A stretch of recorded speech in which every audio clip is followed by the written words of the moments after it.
બચુભાઈ ખાબડનું મૌન છે। અહીંના સંસદ સભ્ય શ્રી જસવંતસિંહ ભાભોરને ગઈકાલે રાત્રે પણ અમે ફોન કર્યો હતો। તેમણે અમને વાતચીત કરવાનો ઇનકાર કર્યો અને એમણે કહ્યું કે મને આ વાતમાં સમય છે નહીં આપની સાથે વાતચીત કરવા માટે। ફરી એક વખત અમે એમને ફોન લાઈન પર જોડવાનો પ્રયત્ન કર્યો। જસવંતસિંહ ભાભોરનું મૌન હતું।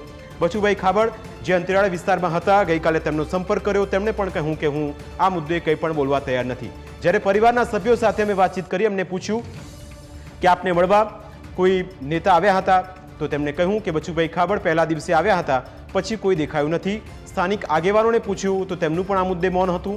અને નવાઈની વાત એ છે કોમલ કે જે રસ્તે આ શાળા આવેલી છે, જે રસ્તે આ ગામ આવેલું છે, એ ગામના વિઝ્યુઅલ બતાવીશું અને હું તમને થોડું બતાવીશ કે જ્યાંથી એ જ રસ્તા પર, એ જ માર્ગ પર સંસદ સભ્ય શ્રી જસવંતસિંહ ભાભોરનું રહેણાંક આવેલું છે।